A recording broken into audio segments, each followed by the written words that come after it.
Muito boa noite a todos e a todas. Como sempre eu quero iniciar o meu pronunciamento mais uma vez citando um texto da palavra de Deus no livro de Marcos, capítulo 12, a partir do versículo 28, que diz assim: Um doutor da lei estava ali e ouvia a discussão. Vendo que Jesus tinha respondido bem, aproximou-se dele e perguntou: Qual é o primeiro de todos os mandamentos? Jesus respondeu: O primeiro mandamento é esse: Ouça, ó Israel, o Senhor nosso Deus é o único Senhor, e ame ao Senhor seu Deus de todo o seu coração, com toda a sua alma, com todo o seu entendimento e com toda a sua força. Quero agradecer então aqueles que estão presentes, aqueles que nos ouvem também, que nos acompanham, e registrar aqui então a participação do Comad, das pessoas que estão envolvidas aí, né, nesse projeto, nosso representante da Cruz Vermelha também, que sempre acompanha esses trabalhos. É importante, um jovem que é exemplo aí para os jovens da nossa cidade.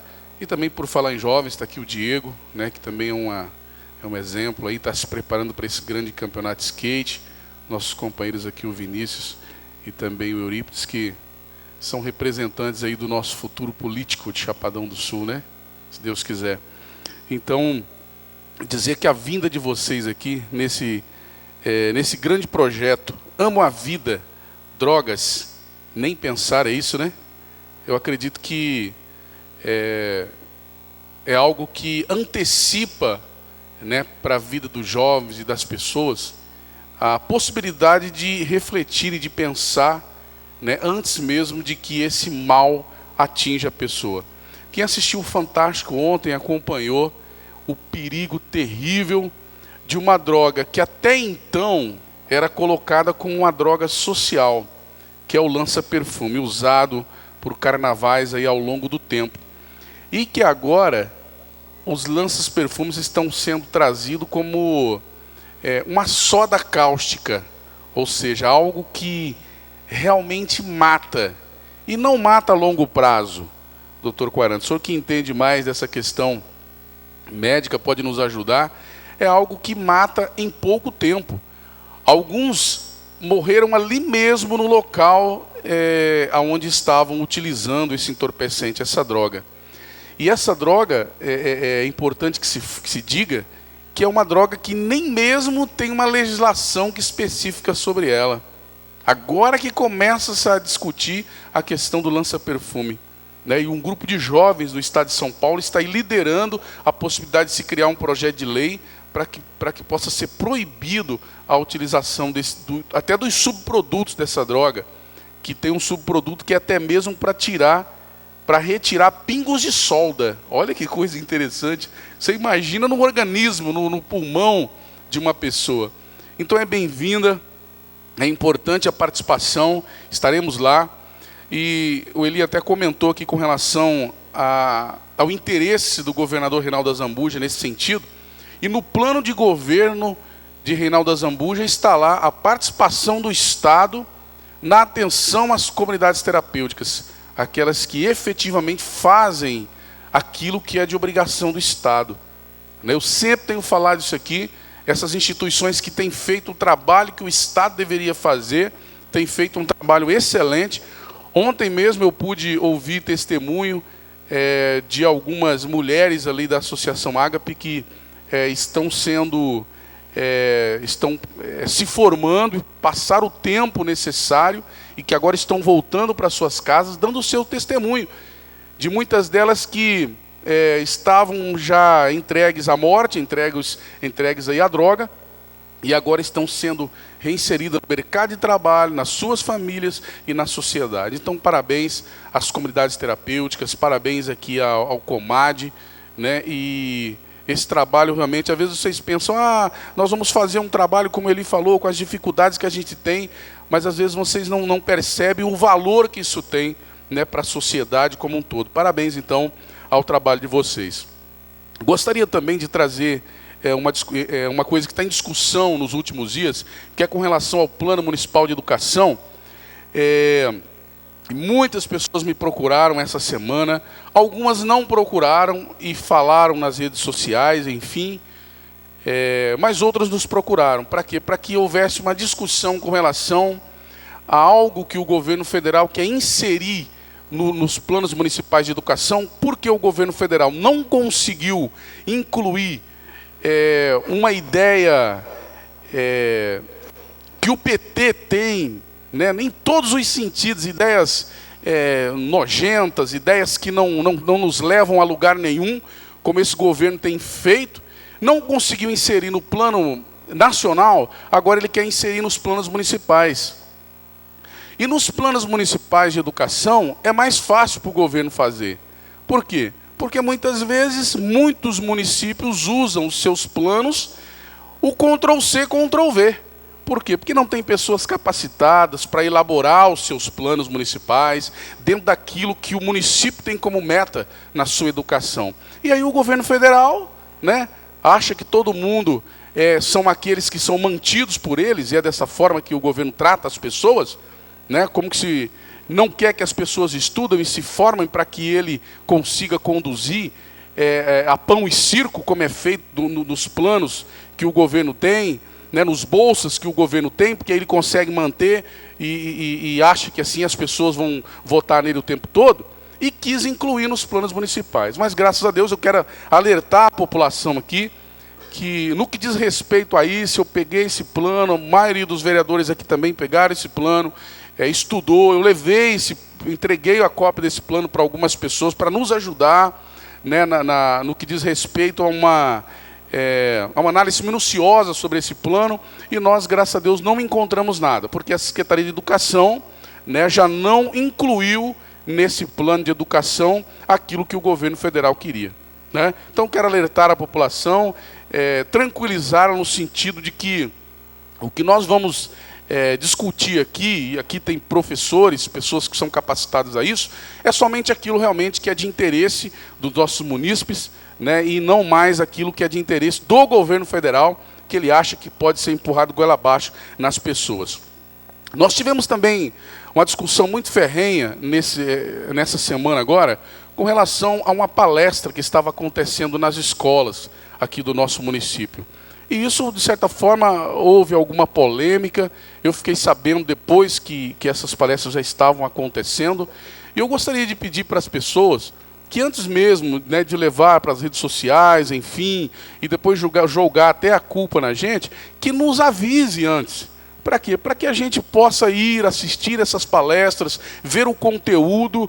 Por quê? Porque senão fica o diz que não diz, que a gente não sabe realmente o conteúdo dessas palestras, o que realmente aconteceu, né? Então, que a gente seja avisado antes. As pessoas, nós conhecemos a maioria das pessoas, as pessoas nos conhecem. Então, que nos ligue no nosso telefone, peça para a gente poder dar uma observação sobre isso, para que a gente tenha um conhecimento profundo daquilo que está sendo levado nessas palestras, então. Eu sei que o tempo acaba sendo bastante curto, mas eu queria também trazer um alerta. Desde o início da legislatura, eu sempre tenho falado algumas questões com relação à gestão mesmo.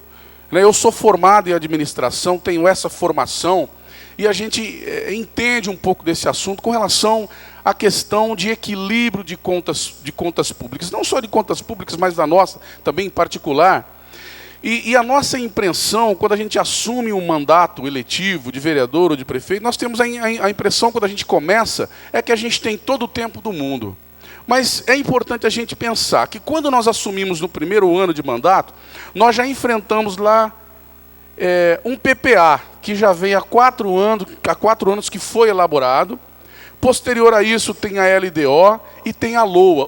O primeiro ano de mandato de cada prefeito, ele trabalha executando a lei orçamentária da administração anterior. E aí ele governa normalmente. Quando é no último ano desse governo, ele tem que preparar o PPA para os próximos 4 anos, a LDO e a LOA para o primeiro ano da próxima gestão. Então o que acontece? Aí nós estamos terminando agora, falta apenas 6 meses para finalizar esse ano, aí vem o ano de 2016, que aparentemente parece, o último ano é ano de 2006 é ano de fechamento de conta. Não tem mais o que se fazer. É ano para se fechar conta, é ano para se planejar o próximo ano, seja o prefeito que vá para uma reeleição ou não. Isso não me interessa. Interessante é que ele precisa preparar o ano subsequente. É o PPA, é a LDO, é o orçamento. Para quê? Para que as contas públicas fiquem equilibradas. Ou seja, tem muita gente que acha que não, o ano que vem é ano de fechar conta. E eu vou trazer uma questão aqui importante, que a maioria dos prefeitos pagam o preço não no momento em que ele está fazendo gestão, mas é quando ele sai. Porque ele entrega o mandato, e aí que o Tribunal de Contas, se eu não estou enganado, até o último ano de gestão do Joselito, ainda não veio a prestação de contas do Ministério, do Tribunal de Contas aqui para essa casa. Pensem vocês, o doutor Felipe está terminando a gestão dele, e o último ano de mandato do Joselito ainda não chegou a prestação de contas nessa casa. A maioria dos prefeitos, principalmente aqueles sem experiência política, acha que não, estou saindo agora que os seus problemas estão começando. Por quê? Tudo aquilo que ele fez durante a sua gestão, a partir de agora é que começa a ser analisado pelo Tribunal de Contas, ou se já foi analisado, é a partir desse momento que vem para a Câmara de Vereadores para votar a aprovação ou não das contas executadas por esse gestor. Então quero deixar mais uma vez esse alerta aqui. Hoje é difícil a gente saber como é que vai ficar aí a gestão pública, porque a gente não sabe se amanhã fica o Felipe ou se a Elizabeth assume, a gente não sabe certamente, com toda certeza isso.